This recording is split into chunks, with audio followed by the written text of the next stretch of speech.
우리 모두는 약함보다는 강함을 선망하고 역사 속에서 언제나 강함은 숭배의 대상이 되어 왔습니다. 수많은 우상들에게 강함은 가장 중요한 특징이었고, 신들의 전쟁은 어느 신이 강하느냐의 싸움이었습니다. 하나님께서는 세상에서 가장 약한 민족이었던 이스라엘을 선택하셨고, 그 이스라엘을 세상에서 가장 강력했던 민족인 애굽으로부터 건져내셨습니다. 가장 약한 자를 들어 가장 강하신 하나님을 온 세상에 보여주신 것입니다. 이 구원 사건을 통해 모든 나라와 민족은 하나님의 강함을 보게 되었습니다. 하지만 우리의 하나님은 사람들이 열망하는 그저 단순한 강함의 하나님이 아니셨습니다. 하나님께서 요구하신 강함은 약한 자들을 짓밟고 약한 것을 누르고 제거하여 얻어내는 강함이 아니었습니다. 하나님께서는 자신이 구원하신 이스라엘에게 요구하셨습니다. 너희 중에 거하는 가장 약한 자들을 돌보라. 고아와 과부와 나그네를 보호하고 지켜라. 약한 자를 품고 돌보는 것이, 그들을 사랑하는 것이 곧 하나님을 사랑하는 것이며, 이 사랑이 가장 강력하며 이 사랑을 통해 하나님이 드러나게 되신다라고 말씀하셨습니다. 그럼에도 이스라엘은 약함을 끌어안는 방식으로 사랑의 강함을 드러내시는 하나님을 거절하였고, 강함 그 자체를 숭배하고 약함을 멸시하는 제국들과 이방의 방식을 그대로 쫓아 행하다가 결국은 그 제국들에 의해 멸망하고 말았습니다. 그리고 완전히 무너져 내린 이스라엘을 가장 약한 자의 모습으로 오신 예수님을 통해 가장 무기력한 방식인 십자가의 죽음을 통해 다시 구원하셨습니다. 또 다른 이름의 애굽이었던 로마의 폭력에서 강함의 노예로 살아가고 있던 이스라엘을 가장 약한 방법으로, 가장 약한 죽음으로 보였던 그 십자가의 죽음을 통해 다시 살려내신 것입니다. 다시 말해 약함으로 죽음이라는 가장 강력한 원수를 이기신 것입니다. 그야말로 약할 때 강함이 되신 분이 우리 주 예수 그리스도이십니다. 이 놀라운 역설의 진리를, 복음의 진수를 바울은 그 온몸으로 경험했고, 오늘의 본문 속에서 그리고 그의 전생애와 사역을 통해 이 복음을 고백하고 있습니다. 7절 말씀 제가 읽습니다. 여러 계시를 받은 것이 지극히 크므로 너무 자만하지 않게 하시려고 내 육체의 가시 곧 사탄의 사자를 주셨으니 이는 나를 쳐서 너무 자만하지 않게 하려 하심이라. 바울은 하나님께 감당할 수 없을 정도의 큰 계시를 받았습니다. 바울은 그 계시의 내용이 무엇인지는 구체적으로 설명하지 않습니다. 단지 세 번째 하늘, 낙원으로 묘사된 곳에 이끌려 올라가서 말할 수 없는, 표현할 수 없는 그 표현을 들었다라고 고백합니다. 세 번째 하늘은 유대인들의 세계관에서는 하나님이 계신 공간입니다. 첫 번째 하늘이 흔히 우리가 말하는 땅과 구별되는 하늘이라면, 두 번째 하늘은 그 하늘 위에 있는 공간, 곧 우주를 의미하고, 세 번째 하늘은 하늘 위의 하늘, 곧 하나님이 거하시는 최상의 공간을 의미합니다. 낙원이라는 말도 하나님께서 거하시는 공간의 다른 표현입니다. 이 낙원이라는 말의 어원은 바사 나라의 말에서 유래된 것인데요, 담으로 둘러싸인 동산이라는 의미입니다. 바사 왕이 특별히 자신이 총애하는, 중요하게 여기는 사람에게 궁전 안에 있는 동산에 왕과 가까이 동행할 수 있는 권리를 주었다고 합니다. 그러니 지금 바울은 하나님과 가장 가까이에서 하나님을 경험하고 하나님과 동행한 그 경험, 그 가장 큰 계시의 경험, 은혜의 사건을 고백하고 있는 것입니다. 하지만 이처럼 사람의 말로 다 표현할 수 없는 강렬한 하나님을 체험했지만 동시에 바울은 하나님으로부터 육체의 가시를 허락받게 됩니다. 하나님께 받은 그 계시가 너무도 큰 것이었기 때문에 바울이 교만하여서 넘어지지 않도록 사탄의 사자를 그에게 붙여주신 것입니다. 역사 속에서 이 바울이 받았던 가시, 사탄의 사자는 다양하게 해석되어 왔습니다. 누군가는 바울이 받은 영적인 유혹 혹은 육체적인 유혹이라 했고, 누군가는 바울이 복음을 전하면서 받았던 극심했던 박해와 반대가 가시라고 했습니다. 또 누군가는 육체적인 외모, 다시 말해 어눌하고 빈약했던 바울의 언변 혹은 못생긴 외모가 그의 가시였다라고 보았습니다. 그리고 가장 많은 지지를 받는 것은 바로 육체의 질병입니다. 누군가는 바울이 간질병에 걸렸다 했고, 누군가는 극심한 두통이라 했고, 누군가는 안질, 곧 그가 예수 그리스도를 만났을 때 벗겨졌던 그 비늘, 껍질이 그 이후로부터 고통을 또 안 좋은 시력을 허락했다라고 했고, 누군가는 당시에 유행했던 말라리아 질병이 그의 육체의 가시였다라고 했습니다. 그 무엇이 되었던 이것은 사탄의 하수인처럼 바울을 쫓아다니며 괴롭혔던 것입니다. 육체의 가시가 구체적으로 무엇인지 정확하게 알 수 없지만 분명한 것은 바울에게는 하나님의 놀라운 능력이 함께했지만 동시에 극심한 고난과 고통도 함께했다는 것입니다. 이것이 하나님을 사랑하고 하나님과 동행했고 하나님께 축복을 받았던, 하나님을 가장 열정적으로 사랑했던 초대교회의 대표적인 그리스도인의 삶의 현실입니다. 하나님을 아는 기쁨과 동시에 현실에서 겪게 되는 괴로움과 상처와 연약함과 눈물과 탄식, 이것이 그리스도인의 정직한 모습입니다. 8절 말씀도 제가 읽겠습니다. 이것이 내게서 떠나가게 하기 위하여 내가 3번 주께 간구하였더니. 바울은 온 힘을 다해 자신이 할 수 있는 최선으로 하나님께 3번 간구했습니다. 자신을 둘러싸고 있는 삶의 모든 고난과 가시가 사라지기를 기도했습니다. 아무리 바울이어도 결코 고난 그 자체가 즐겁지는 않았습니다. 고난이 너무도 고통스러웠고 두려웠고 피하고 싶었습니다. 우리 예수님도 십자가의 죽음 앞에서 그 고통의 잔을 걷어달라고 눈물로 하나님께 호소하셨습니다. 피할 수만 있다면 이 고난을 피하게 해달라고 간구하셨습니다. 하지만 바울에게도, 하나님의 아들인 예수님께도 하나님의 대답은 우리의 기대와는 늘 다른 모양으로 다가옵니다. 9절 말씀 읽습니다. 나에게 이르시기를 내 은혜가 내게 족하도다. 이는 내 능력이 약한 데서 온전하여 짐이라 하신지라. 그러므로 도리어 크게 기뻐함으로 나의 여러 약한 것들에 대하여 자랑하리니 이는 그리스도의 능력이 내게 머물게 하려 함이라. 하나님께서는 바울의 입술을 통해 우리에게 말씀하십니다. 내 은혜가 내게 족하다.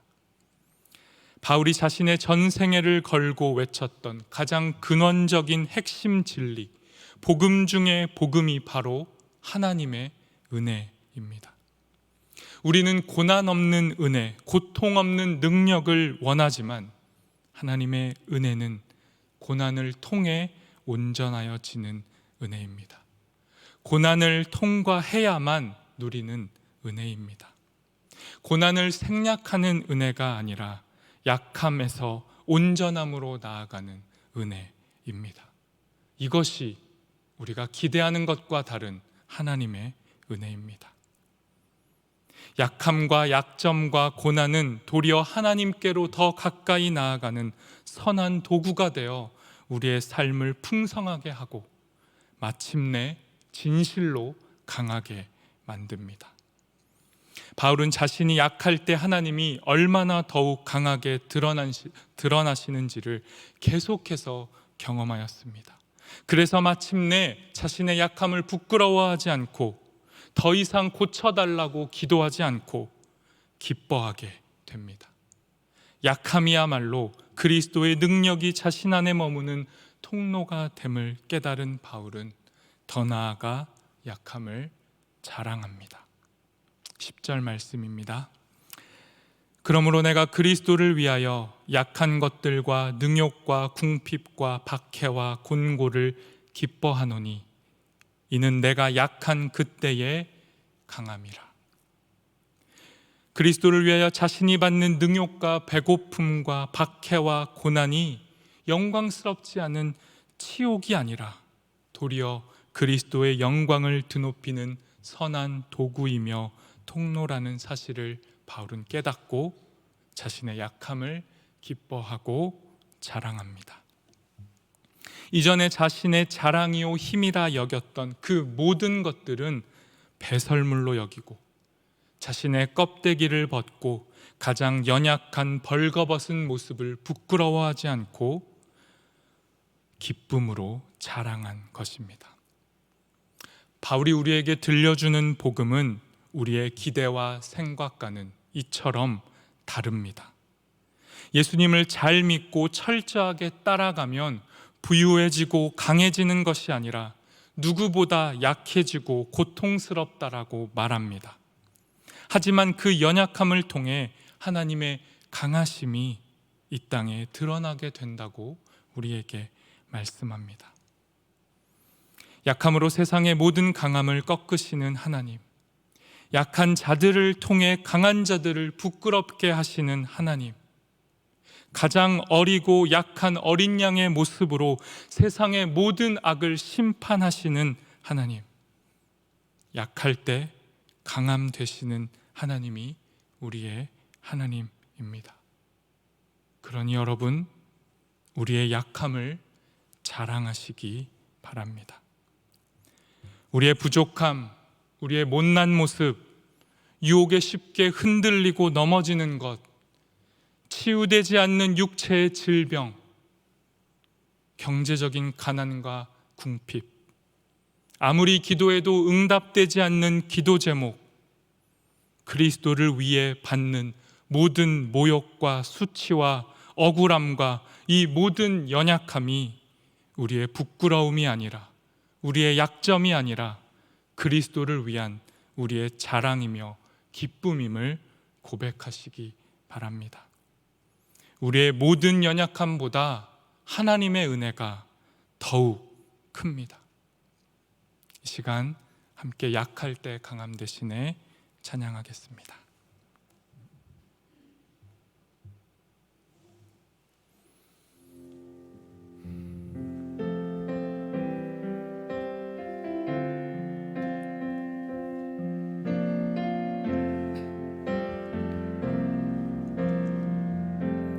약할 때 강함 되시네 나의 보배가 되신 주 나의 모든 것 주 안에 있는 보물을 나는 포기할 수 없네 주 나의 모든 것 약할 때 강함 되시네 약할 때 강함 대신에 나의 보배가 되신 주 나의 모든 것 주 안에 있는 보물을 나는 포기할 수 없네 주 나의 모든 십자가 죄 사하셨네 십자가 죄 사하셨네 주님의 이름 찬양해 주 나의 모든 것 쓰러져 쓰러진 나를 세우고 나의 빈 잔을 채우네. 주 나의 모든 것. 예수 어린 양, 예수 어린 양, 존귀한 이름. 예수 어린 양, 존귀한 이름. 예수 어린 양, 예수 어린 양, 존귀한 이름. 예수 어린 양, 존귀한 이름. 우리 이 시간 합심하여 기도하도록 하겠습니다. 하나님, 우리의 연약함이 도리어 하나님의 강함이 됨을 고백하며 우리의 약함을 자랑하며 이 믿음의 길을 끝까지 걸어가게 하옵소서. 신정우 목사님의 가족들과 한영의 모든 성도들을 위로하여 주시고 더욱 굳건하게 세워지게 하옵소서. 육체와 정신과 물질의 연약함으로 힘겨워하는 성도들에게 힘과 용기를 주시고 하나님을 기뻐하고 자랑하는 삶이 지혜이며 능력임을 깨닫고 약할 때 강함이 되시는 하나님을 경험하게 하옵소서. 내일 있을 수능을 앞둔 학생들과 그 가정 위에 하나님의 평강과 지혜를 허락하여 주옵소서. 함께 기도하겠습니다.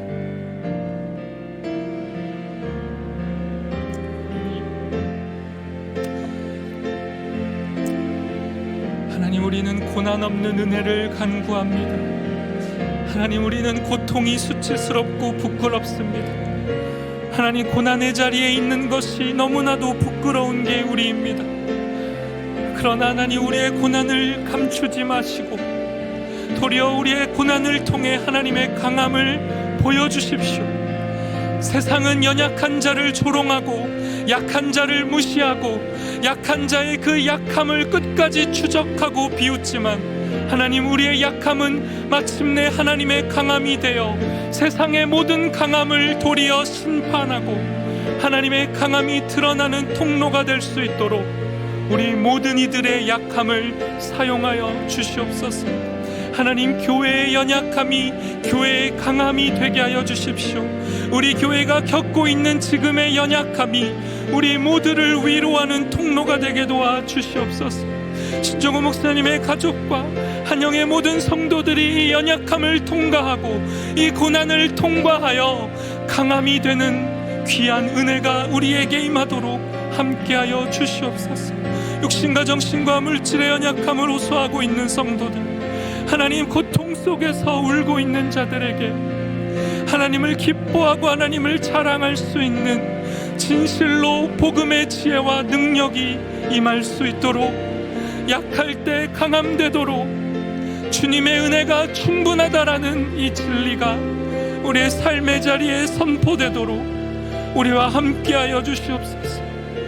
하나님, 내일 있을 수능으로 두렵고 떨고 있을 이들에게 하나님, 그 시험이 결코 그들을 작게 만들지 않음을, 그 가정 위에 평강을 주시고 하나님, 그 학생과 인생 위에 주님이 주인 되시며 모든 시험을 이기고 하나님을 높이고 찬양하도록 우리의 삶에 함께하여 주시옵소서.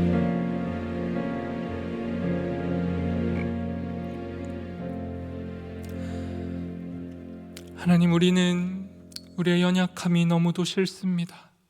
하나님, 우리는 우리의 연약함이 부끄럽고 우리의 연약함을 감추고 가리우고 거짓된 강함으로 우리를 치장하고 서로가 서로를 강하다라고 주장하며 그 약함을 감추기 위해 싸우고 다투는 어리석은 자들임을 고백합니다.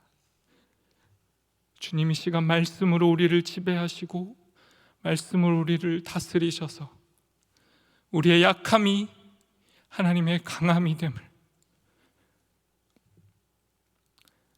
하나님 이 복음이 우리의 삶의 진실로 은혜가 될 수 있도록 우리를 지배하시고 다스려 주시옵소서. 우리의 그 어떤 약함보다 주님의 은혜가 강합니다. 약할 때 주님이 강함 되십니다. 이 복음을 의지하여 살아가는 우리 모든 성도들 될 수 있도록 동행하여 주옵소서. 예수 그리스도 이름으로 기도합니다.